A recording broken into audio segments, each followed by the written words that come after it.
You're listening to the Mind Manual Podcast, episode 21. What is self-confidence and how to get more of it? When we look at the model used in cognitive behavioural therapy and we try to insert where self-confidence might fit into, we could interpret it in a few different ways. It could be a fact or circumstance that you are self-confident. It could also sit in the results line where you bring about the outcome or result of being self-confident. The interpretation I want to focus on today is in classifying it as a feeling, and we'll even refer to it as such. We say that we feel confident or we don't feel confident. So if self-confidence is a feeling that we have about ourselves, we need to question, where does that feeling come from? Neuroscience has shown us how thoughts trigger electrical signals in the brain that propagate like waves along long threads called axons that form part of the connections between neurons. Neurons are nerve cells that send messages all over your body to allow you to do everything from breathing to talking, eating, walking, and thinking. When the signal reaches the end of an axon, it causes the release of chemical neurotransmitters into the synapse that we feel as a physical effect in the body, and we describe it as an emotion. So this tells us that it's our thoughts that create our feelings. Now, that might seem like a simple statement or fact, but what I want to offer is that when you really get this, that it's only ever our thoughts that can create our feelings, it will truly be life-changing. Most of us think we need to change our circumstance or perform a certain action in order to change the way we feel. We also think that other people or external situations ultimately controls the way we feel. But if you were to truly apply this stunningly simple truth to your life, then you would come to realize that it's none of that. The only thing that can ever control or create my feelings are my thoughts. Once you really get this on an intellectual level, you will start to become very interested in what you are thinking by default, because it's the underlying cause of all the emotional content of our life. Our thoughts are the cause and our feelings are their effect. It's a mind-body interaction that is literally controlling our life. Our experience of something is essentially being processed internally by the way we think, which in turn creates the way we feel. So our thoughts and feelings make up our experience of something. If we didn't have a brain or body, then how could we perceive or experience anything? So we can't act our way into feeling confident. It may seem that way, but what's actually happening is that we go and insert a thought about the action that we're taking that then creates the feelings. It's not the action itself, so we can't act our way towards feeling confident. We need to deliberately choose the thoughts that will create the feeling of being confident. So often we'll try to prove our worth by doing the thing in the hope that we will feel confident. But if we don't have the thoughts that generate the feeling of confidence in ourselves, no amount of activity or external approval or validation will provide us with that confidence if we don't have it for ourselves. So if we're busy with negative self-talk and assigning the meaning that it's not good enough or we're not good enough in whatever we're doing, or in making it mean that we must be failing or we're not quite up to standard, then these thoughts are never going to create a feeling of self-confidence. If our internal thoughts have been dominated by a dialogue of put-downs in taking a result and making it mean that we must be less than or not worthy, it's the opposite of what is required in order to generate the feeling of self-confidence. This whole concept of having confidence in ourselves is an internal job.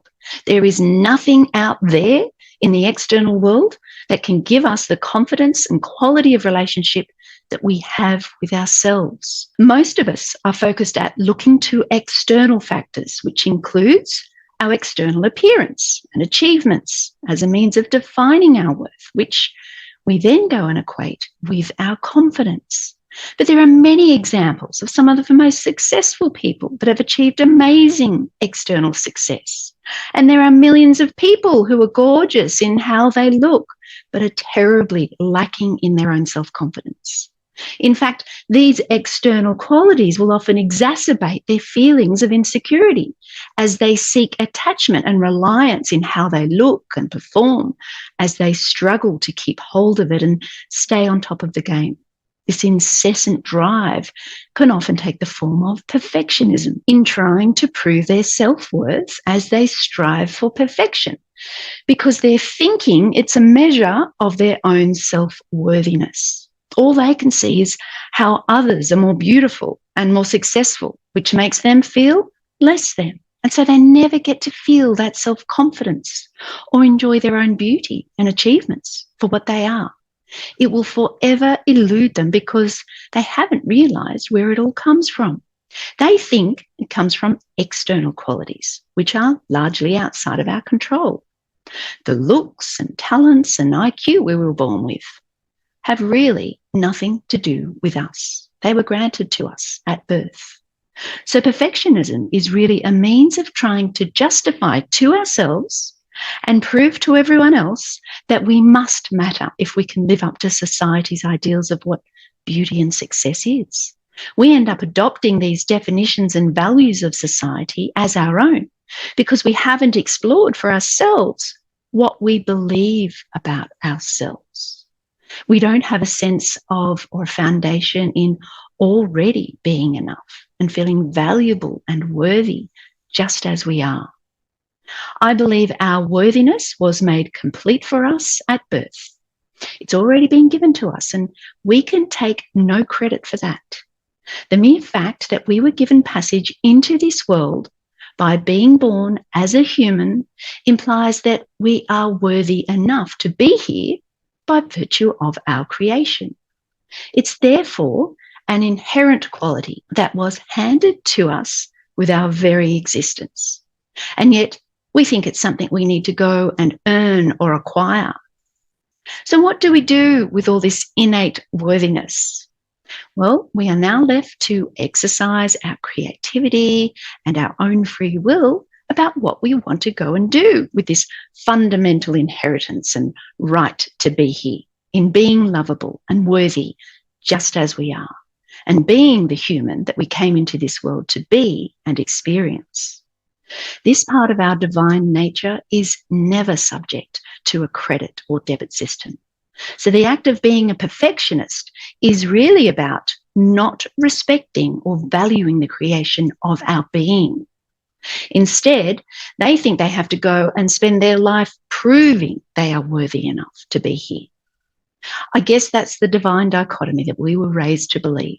The Almighty Creator of all things that giveth with one hand and taketh from the other. This was a way of controlling the people of the time for those in a position of authority, to please the God that gave life to us. And for those who didn't, we were taught they wouldn't earn their way back into heaven. And thus a vengeful, jealous and needy God was created who played the ultimate carrot and stick game of reward and punishment on behalf of the leaders at the time. I choose to believe that all life is a creation of a higher order of intelligence and is therefore 100% worthy in whatever form that is. This is something we should hold sacred about ourselves and not take the credit for, but to use it with respect and have reverence for it, to seize the opportunity and privilege that it is to experience this life and make of it what you will. The recognition that we were born on this earth makes us completely worthy in just being here as a person. This realization is the cornerstone from which to build your confidence in yourself as a person. As simple as that sounds, most people spend their lives believing they are somehow less than, that they're not worthy enough, and everything they do or don't do is driven from this deep feeling of being unworthy, which is a lie. It's a thought error. I am no more worthy than you, and you are no more or less worthy than any other person that has ever walked this earth. Arrogance is when we go and think that we are more worthy than someone else, and then we look for evidence to prove they are less than and we are greater than. Unfortunately, we mistake having confidence in a particular area or skill with the concept of having confidence in ourselves as a person. So because we might be confident in an activity or area of practice, somewhere along the way we conflated this with being confident in ourselves. As children, we don't do this because we have to learn everything as we grow up. So we don't start off in being confident with anything. We generally do a terrible job at learning to walk and talk. We keep falling down and babbling our way there. There is no association in not being able to do something with our inherent worth. And so we're not afraid to try anything. We're not afraid to fail at it over and over again because we don't go and make that mean that we mustn't be good enough as a person. The activity or capability to do something has nothing to do with our worthiness. It has been the conditioning through our collective society and cultural beliefs that taught us to equate our self-worth to the value of an activity that we do or level of mastery that we might achieve.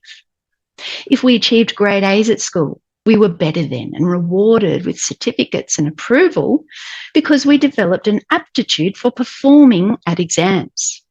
This automatically implies that to be better than also meant that we must be better as a person, therefore reducing the worthiness of those that didn't perform at that task. And ever so slowly and insidiously, we started to get confused between the two in having confidence in doing something compared to having self-confidence in our worthiness as a person, until we were old enough to fear this association. We gave up our earlier childhood disposition of giving everything a go and continuing to fail at something until we learned how to do it. And we traded that in for being afraid to try anything, because we now go and make that mean that we must be less than as a person. This lack of self-confidence we were programmed with would have to be the biggest limiting belief that holds us back. It undermines everything we do in life. Developing a renewed sense of self-confidence would have to be one of the most important things that we could do in our life, because it will affect every single area of it. The other element that has contributed to the erosion of our self-confidence and worthiness is the belief that other people can control the way that we feel. This is another thing that we were taught growing up.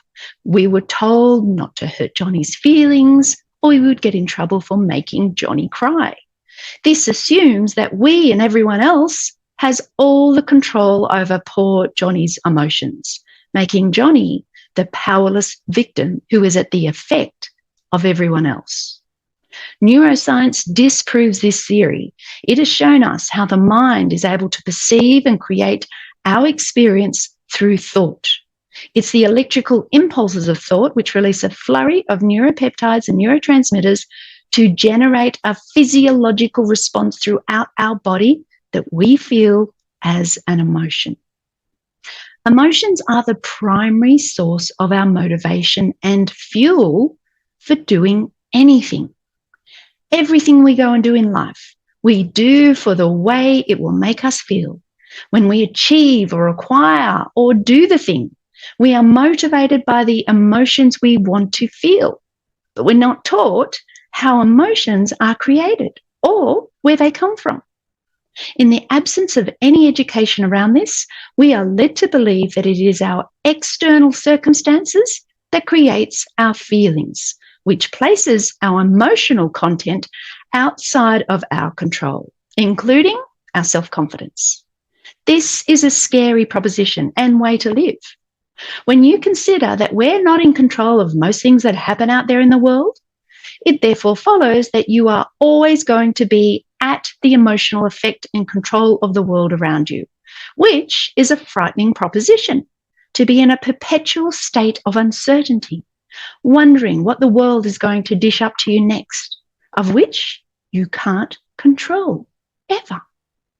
We may try and delude ourselves in thinking we can control all the people and therefore gain some control over our emotions, but this is just a form of manipulation that will never last, not for long. It's a broken model that will never really work. And we wonder why we feel miserable, stressed out, and anxious as we attempt to gain some semblance of control with our external world. So we don't have to be at the effect and feel this way anymore. How difficult is it going to be to have confidence in yourself when you feel out of control in the world around you? We need to start fully living into this simple, stunning truth that it's only ever our thoughts that can create our feelings, and then take full ownership and responsibility for that. When we can truly embrace this, we will start to see how we are the only ones who can ever control our feelings, regardless of what's happening out there. We have a mind that can perceive and reason in a million different ways. We also have the power to exercise free will and choice. And with these two mechanisms, we can start to create and choose our thoughts more consciously and deliberately. We can choose to assign whatever meaning we want to make of anything. We can also choose to look at something in so many different ways.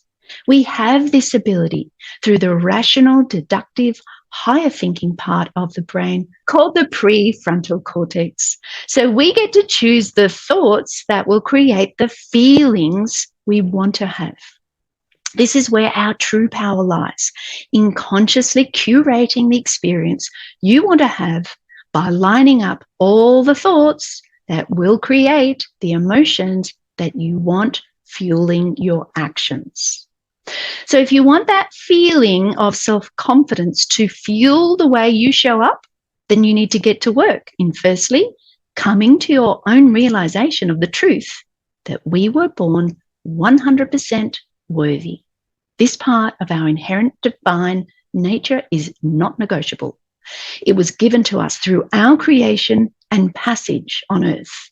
It's part of who we are. It's not something we should go and conflate with having confidence in doing a particular task at the level of activity or in the possessions you hold for the short time we have here on earth.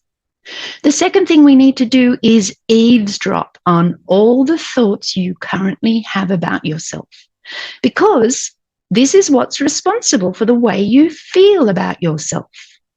Once you've uncovered those thoughts, you need to decide whether you want to keep treating yourself that way and take full responsibility for the way you have made yourself feel, despite whatever anyone else has said or done to you. We use a 5-step process helping you to unravel your thoughts so that you can create the feelings you want to fuel the actions you take in order to produce a certain result in your life. And if you want to make a start with this, you can join a free week-long webinar event where we go and unravel the components of stress, anxiety, and burnout. I then take you through some live coaching calls to show you how to apply it all to your particular situation or circumstance so that you can see how it all works in action. You can sign up for free by going to themindmanual.com. I'd love for you to join me as we unravel it all together. So I hope to see you soon, and thanks for listening.